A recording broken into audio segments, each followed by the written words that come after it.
अगर आप BPSC TRE 4.0 की तैयारी कर रहे हैं तो अपनी कुर्सी की पेटी बांध लीजिए जनाब। क्योंकि बीपीएससी टीआरई 4 ने स्पष्ट रूप से घोषित हो चुका है कि सितंबर में एग्जाम होगा तो होगा। और उसमें अगर आपको अपना एक सीट फिक्स कराना है, अगर आपको मात्र एक सीट चाहिए, लड़ाई किसकी है, मात्र एक सीट के लिए, तो आपको हमारे साथ मिलकर काम करना पड़ेगा। क्योंकि हर एक एग्जाम में वो कोई सा भी सेक्शन हो, जनरल स्टडीज से क्वेश्चन पूछते हैं तो पूछते हैं। ऑलमोस्ट 40 क्वेश्चन आता है जनरल स्टडीज का, जिसको हम जीके कहते हैं, जिसको हम जीएस कहते हैं। जीएस से क्वेश्चन आता है यहाँ। और यहाँ पे भी लगभग 10 से 12 क्वेश्चन भारतीय राज्य व्यवस्था से देखने को मिलता है। तो अभी मैं भारतीय राज्य व्यवस्था कवर कर रहा हूँ, इसके साथ साथ मैं इतिहास भी कवर करने वाला हूँ।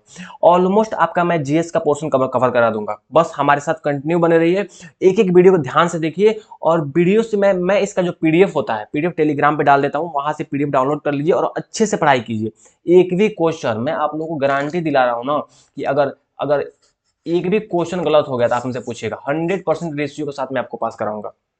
यहां से तो कंफर्म है क्वेश्चन गलत नहीं हो सकता है, जितना मैं पढ़ा रहा हूं।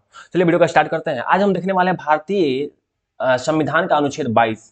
आखिर 22 कहता क्या है? आप लोग देखे होंगे कि जब अंग्रेज थे हमारे देश में, तो उस टाइम एक कानून, एक रॉलेट एक्ट आया था।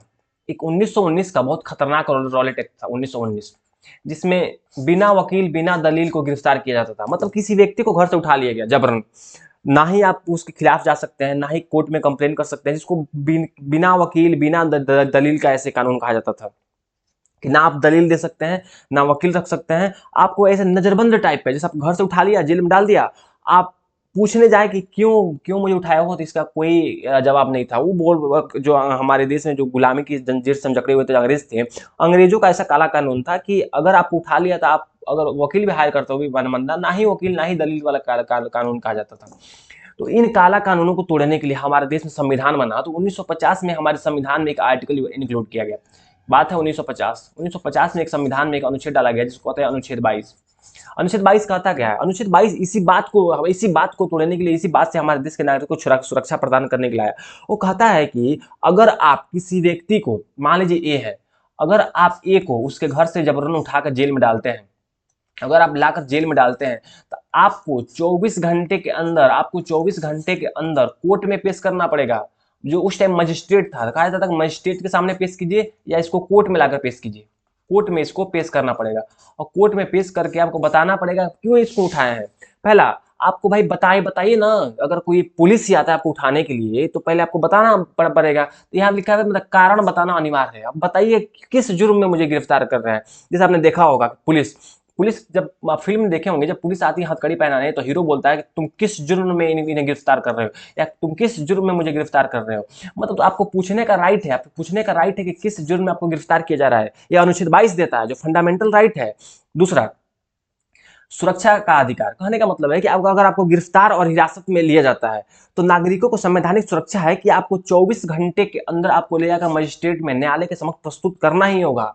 अगर आप नहीं करते हैं तो आपको एक है इसको कहते हैं हैबियस कॉर्पस, जिसको कहते हैं कि बंदी प्रत्यक्षीकरण। हमारे न्यायालय में अनुच्छेद 32 के तहत बहुत सारा मामला, एक फिल्म आई थी हाल ही में, आप देखे होंगे, जय भीम। जय भीम में हैबियस कॉर्पस के बारे में इतना अच्छा से डिटेल्स में बताया गया है।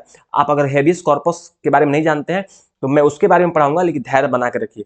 हेबियस कॉर्पस एक कानून होता है जिसमें कहा जाता है कि जिसमें न्यायालय कहता है कि तुमने जिसको पकड़ के लाया है उसको मेरे सामने लाकर प्रस्तुत करो। ये हमारे कानून है, हमारे संविधान के मौलिक राइट है। अगर कोई आपको गिरफ्तार करता है तो उसको लाकर कोर्ट में देना ही पड़ेगा 24 घंटे के अंदर। अगर नहीं देता है तो न्यायालय अनुच्छेद 32 के तहत, अगर सुप्रीम कोर्ट और हाई कोर्ट 226 के तहत तुरंत इसमें रिट जारी करेगा। और रिट क्या होता है भाई? तो रिट एक प्रावधान है, मैं बाद में पढ़ाऊंगा, अभी सुनिए। रिट जारी करता है, रिट जारी करके बोलता है कि तुम जल्द से जल्द लाकर हमारे सामने प्रस्तुत करो, बताओ कि तुमने किस जुर्म में गिरफ्तार किया है। तो इतना पावर, हमारे नागरिकों की सुरक्षा की इतना जिम्मेवारी, इतना पावर कहां से आया? यही तो पावर था जो हमारे संविधान निर्माताओं ने हमारे संविधान में डाला, अनुच्छेद 22 में डाला। देखिए कितना हमारा फंडामेंटल राइट है, जिसको हमारा आर्टिकल अनुच्छेद 12 से लेकर अनुच्छेद 35 में जो हमारे फंडामेंटल राइट की बात की गई है, इसमें जो अनुच्छेद 22 है, ये हमारे बारे में इतना क्या कहता है? यही कहता है कारण बताना। कारण बताओ भाई, किस कारण की वजह से तुम लाए हो। ठीक है, अगर आपने कारण बताया कि मैंने एक जुर्म किया है तो मुझे वकील हायर करने का प्रावधान किया गया है। ठीक है, तुम अपने पसंदीदा वकील को हायर करो, जो मन करे जिसको मन करे उसको तुरंत बुलाओ, अपने वकील हायर करो, अपने न्यायालय में पेशी कराओ भाई कि तुम क्या वास्तव में तुम निर्दोष हो या तुम पे कोई झूठा केस लगाया गया या अगर तुमने कोई गुनाह किया है तो तुम जाओगे जेल, तो कंफर्म है। लेकिन जो वकील हायर करने का अधिकार है तुरंत दिया गया। संविधान ने कहा है कि तुम वकील हायर कर सकते हो मनपसंद, न्यायालय में पेशी होगा 24 घंटे के अंदर, और आपके साथ कोई मारपीट नहीं होगा। ऐसा नहीं है कि आपको गैर कानूनी तरीके से आपने पुलिस ने उठा लिया और पुलिस थाने में बहुत कुटाई थी।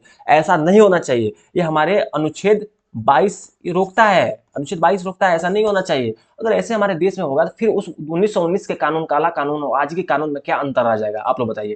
क्वेश्चन क्या बनेगा आप लोग का? क्वेश्चन बनेगा, सीधे क्वेश्चन बनेगा कि अनुच्छेद 22 किससे संबंधित है? क्या अनुच्छेद 22 शिक्षा से संबंधित है, सी संपत्ति से संबंधित है, या डी भाषाई अधिकार? नहीं, बिल्कुल नहीं। इसका आंसर होगा बी, गिरफ्तारी और हिरासत के अधिकार से संरक्षित है। पूछा गया है कि गिरफ्तारी के बाद न्यायालय में पेश करने की समय सीमा क्या है? 24 घंटे। अभी तो पढ़ा रहा हूं, ना ही 72 घंटे ना ही 12 घंटे, कितना है? 24 घंटे। इसमें हाईलाइट इसलिए किया हूं कि मैं इसको ध्यान से पढ़िए और समझिए। आपको रटने पर विशेष ध्यान देना पड़ेगा क्योंकि बीपीएससी ऑनलाइनर क्वेश्चन पूछता है भाई। मेरे दोस्त, मेरे प्यारे बच्चे, आप समझिए। आप ज्यादा कॉन्सेप्ट मैं यहाँ पे दूंगा। अगर मैंने यूपीएससी के तरीके से पढ़ाना स्टार्ट कर दिया, बारीकी से एक एक पॉइंट को स्टेटमेंट वाइज समझाना कोशिश कर, इतना आपकी जरूरत ही नहीं है। मैं उतना ही पढ़ा रहा हूँ बीपीएससी टीआरई 4 में आपका काम है। मैं लेंदी पर पढ़ा दूँ, पता चले फुद्दी से क्वेश्चन आता है, उसके लिए आपने पूरा 5 घंटा लगा दिया पढ़ने में, क्या फायदा? आपको एक सीट चाहिए, आपको एक सीट चाहिए। मैं आपको एक सीट दिलवा कर रहूंगा। बस हमारे साथ विश्वास करके हमारे साथ बने रहिए। हमारे चैनल को सब्सक्राइब कर लीजिए, टेलीग्राम से जुड़ जाइए। वादा करता हूँ एक भी क्वेश्चन यहाँ से मैं जो पढ़ाऊंगा वहां से तो बाहर नहीं आएगा, इतना मुझे विश्वास है। मुझ पे विश्वास कीजिए। अगला क्वेश्चन देखते हैं, गिरफ्तारी के समय क्या देना अनिवार्य है? भाई गिरफ्तारी के समय हमको कारण बताना अनिवार्य है। किस कारण से आप मुझे गिरफ्तार कर रहे हो? क्या गिरफ्तारी के बाद वकील से मिलने का? बिल्कुल है, हाँ, वकील से भाई पूरा अधिकार दिया गया। वकील से पूरा अधिकार है। देखिए, अगर आपको मतलब जैसे 40 क्वेश्चन यहाँ पे मैं लिखा हूँ कि 40 क्वेश्चन सामान्य अध्ययन से पूछे जाते हैं। वो आपका किसी भी आप सेमेस्टर से, मतलब किसी भी तरीका से, अब 6 to 8 का पेपर दे रहे हूँ, 9th 10th का पेपर दे रहा हूँ, 11th 12th का पेपर दे रहा हूँ, वहां पे लगभग 80 क्वेश्चन आपके सब्जेक्ट से आते हैं, एंड अदर जो 40 क्वेश्चन है वो 40 क्वेश्चन आपका जीएस से आता है। और एंड जो 30 क्वेश्चन है वो आता है भाषा से, लैंग्वेज से आता है। तो ध्यान रखिए, जो 40 क्वेश्चन इसी की लड़ाई है। मैं इसको यहाँ से आपको इतना अच्छे से कंप्लीट कराऊंगा कि कोई दिक्कत नहीं होगा। मुझ पर विश्वास कीजिए। अगर आपका पॉलिटिकल साइंस है तो वहां से भी आपको फायदा होगा। आपने 80 क्वेश्चन के लिए अपना पॉलिटिकल साइंस से आपने टीचर बनने के लिए चूज कर रखा है, तो वहां भी आपको फायदा होने वाला है। वीडियो ध्यान से देखिए और पढ़िए। जो अनुच्छेद 22 है, इस वही बताया गया है कि अनुच्छेद 22 में क्या क्या है संविधान में। और 1950 में इसको संविधान लागू हुआ, उस टाइम इसको शामिल किया गया था हमारे संविधान में। और कहने का मतलब है कि आप गहन अध्ययन कीजिए हमारे अनुच्छेद मूल अधिकार से, VBI, इसको VBI कीजिए। मूल अधिकार फंडामेंटल राइट है ना, VBI। यहाँ से क्वेश्चन बनता ही है भाई, 12 से 35 तक वो पढ़ाना ही पड़ेगा। केस स्टडी पढ़िए। देखिए, MCQ अगर आपको बार बार शॉर्ट नोट्स तैयार करना, शॉर्ट नोट्स तक तैयार नहीं करना चाहते हैं तो हमारा PDF है। PDF आपको कहाँ मिलेगा? PDF कहाँ मिलेगा आपको? ये हमारा टेलीग्राम चैनल पर मिलेगा। टेलीग्राम चैनल पर जाइए, हम कुंदन मिश्रा सर, सिर्फ कुंदन मिश्रा सर, कुंदन मिश्रा सर। आप इसको फुल में इसको टाइप कीजिएगा, हमारा टेलीग्राम आएगा, वहां से देख लीजिएगा। अगर नहीं तो हमारे यूट्यूब पे ही जाइए और बायो में जाइए, वहां पे क्लिक कीजिए, टेलीग्राम का लिंक है वहां, उस लिंक से जाइए, वहां से लिंक ज्वाइन कर लीजिए। वहां पे PDF तुरंत लेक्चर के खत्म होने के बाद आपको PDF मिल जाएगा। तो जाइए वहां पर डाउनलोड कर लीजिए, PDF डाउनलोड कीजिए, इसको प्रिंट आउट निकलवा लीजिए, फिर काम कीजिए। क्योंकि पढ़ना बहुत जरूरी है। अगर आप नहीं पढ़ेंगे फिर क्या होगा, दिक्कत हो जाएगी। 1950 में देखिए कुछ तथ्य दिया गया है यहाँ पे, मानवाधिकार की रक्षा 24 घंटे में पेश, जो मैं पढ़ा चुका हूँ। लेकिन कुछ बातें ऐसी है जो आपको ध्यान रखने की जरूरत है। देखिए, जो आर्टिकल 22 है, कुछ अधिकार भी है, कुछ प्रतिबंध भी है। इसके पार्ट 1 में तो अधिकार दिया गया, जितना मैं पढ़ाया हूँ पार्ट 1 पढ़ाया हूँ, लेकिन एक पार्ट 2 भी है जिसमें कहा गया है कि नजरबंद कानून के बारे में पता किया गया है। मतलब देश की आपके वजह से अगर कोई ए की वजह से हमारे देश की सिचुएशन खराब हो रही है, आंतरिक मामला, हमारे देश की राष्ट्रीय सुरक्षा, हमारे देश का हित प्रभावित हो रहा है, उस स्थिति में सरकार आपको नजरबंद कर सकता है। 6 महीने तक आपको ले जाकर नजरबंद करने का अधिकार भी दिया गया है। लेकिन वो सिचुएशन पूरा क्रिटिकल होने के बाद, खराब होने के बाद, क्योंकि हर चीज का 2 पहलू होता है, एक में अधिकार है, एक में अधिकार पर प्रतिबंध भी है। लेकिन आपने कुछ ऐसा कर दिया है, आप देशद्रोह के मामले में है, उस टाइम आपको नजरबंद किया जा सकता है। सरकार आपको उठाकर किसी कारागार में डाल देगी, उतना प्रावधान है, लेकिन उतना इंपॉर्टेंट नहीं। वहां से क्वेश्चन नहीं पूछा गया, हल्का से याद रखिए, नजरबंद भी है और आर्टिकल नजरबंद पूछेगा तो आर्टिकल 22 याद रखिएगा। और नॉर्मली जो अधिकार है आर्टिकल 22 में है, आप लोगों को ध्यान से पढ़ना है कि सारे अधिकार है, आपको पूछना ही पड़ेगा। आप इतना ध्यान से नहीं पढ़िएगा तो क्या इसमें क्विक रिवीजन के लिए मैं डाल दिया हूँ एक एक लाइन करके कि यहाँ पे कारण है वकील का अधिकार, न्यायालय में पेशी, यातना, जितने भी पॉइंट है ना इसको आप ध्यान में रखिएगा, क्या क्वेश्चन बनता है। वीडियो अच्छा वीडियो लाइक, बहुत बहुत धन्यवाद।